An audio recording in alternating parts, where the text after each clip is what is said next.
So, as many of you may know, I played Fallout 76 for a long time. It's actually my number one Fallout game in terms of hours invested into it, which I know is a very controversial thing, but I enjoyed the game for the longest time. And after Wastelanders release, which added NPCs into the game, oh, great concept, right? Human NPCs to be specific, but added factions and really made it more into a traditional Fallout game with maybe not the greatest story, but an enjoyable story. Um, I had a good time in the game. But a year after Wastelanders release, they had added some new content around the Brotherhood of Steel. And they divided it into two parts. It was originally going to be in three parts. And it ended up being, if you kind of took your time with it and you weren't rushing it, a good 6, 7 hours of content. Just story content. That's not including grind for end game, or any of the bosses or anything like that. I gave up on the game about halfway through that point. I got through the first half, which was called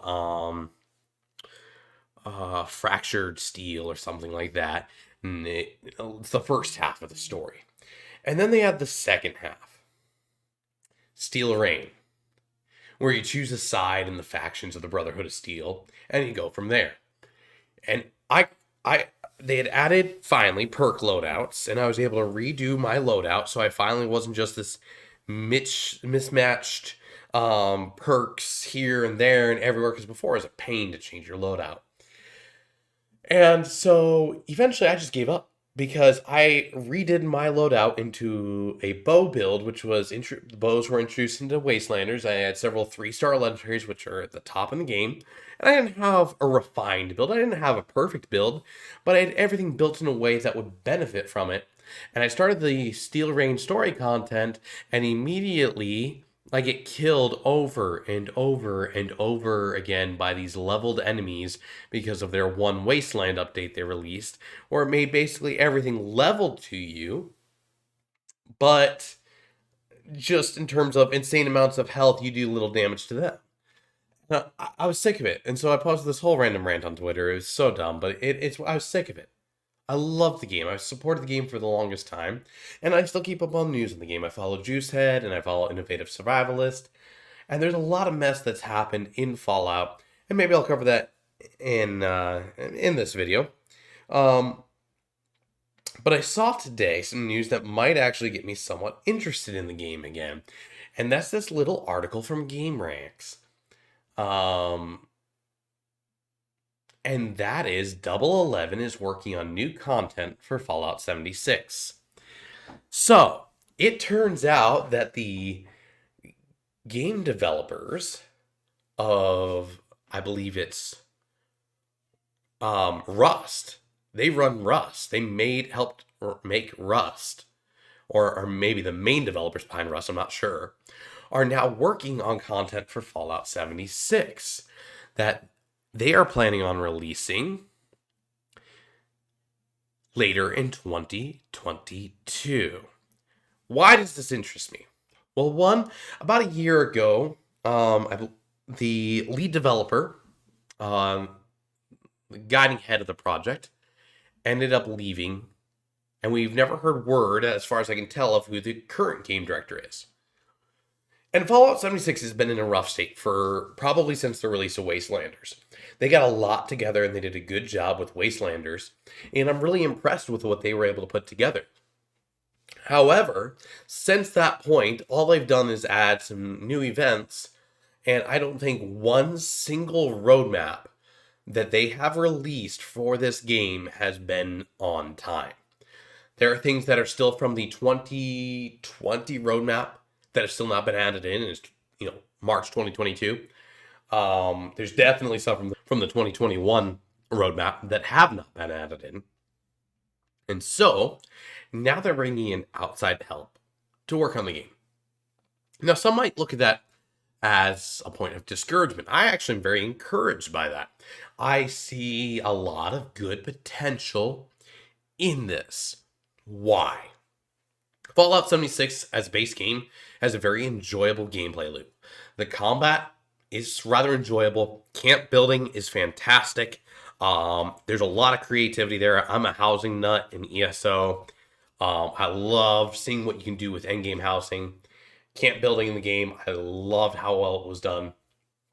A little more refined from Fallout 4, in my opinion.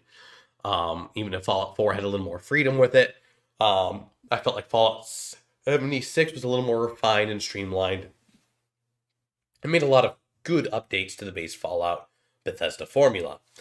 Now, if Double 11 can come in and start adding in some of the survival elements that are desperately needed in the game, because they've pretty much removed all of them. They've removed the consequences from the hunger and thirst meter, and now added only buffs if you actually keep it full. And they've changed a lot and removed, because as the game was maybe intended to actually be from early reports, was supposed to be like a Rust style Fallout.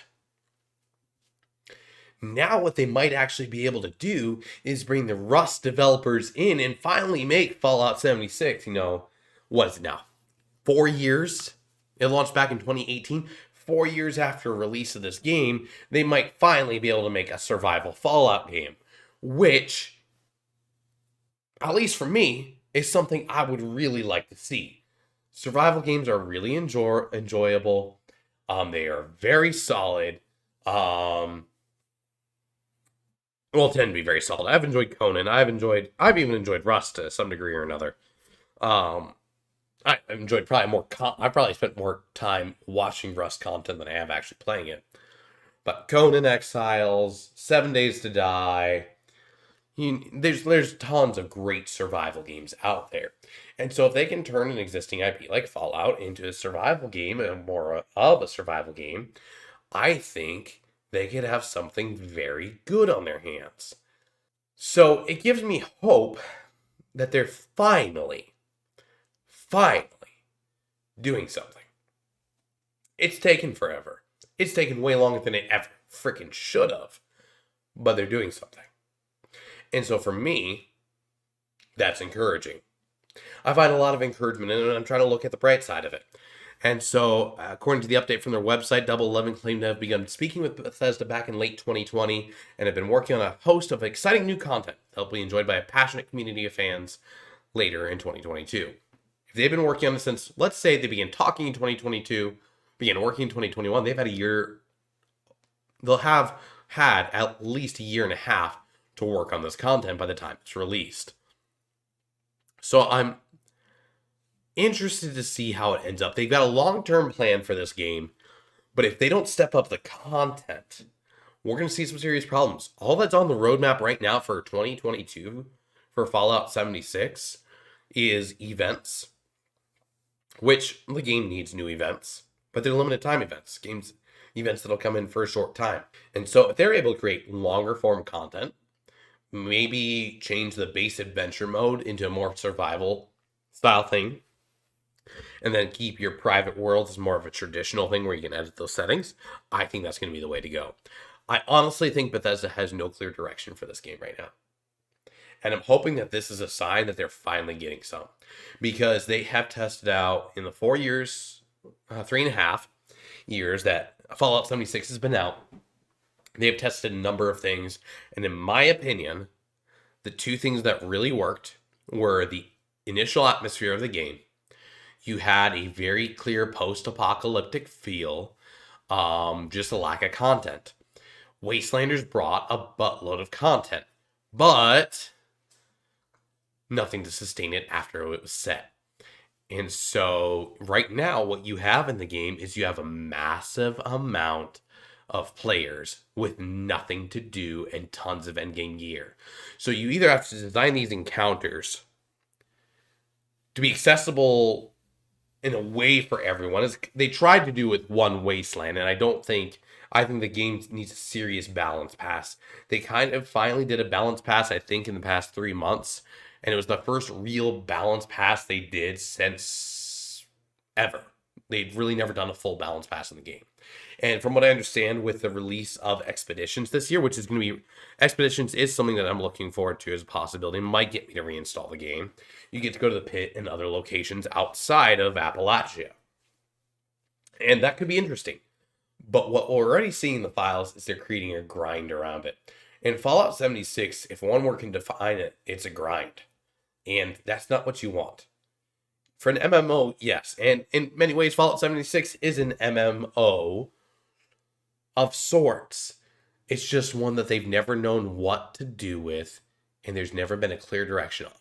They brought in a survival mode that had stricter like less rules. You could drop more stuff when you die. PvP rules were completely lifted from adventure mode, but that mode wasn't supported and it died. And then they brought in, to replace it, they brought in Nuclear Winter, which honestly was a pretty fun battle royale take. It wasn't bad, but it wasn't supported. They added one new map and no new content in it. And it was Left 4 Dead.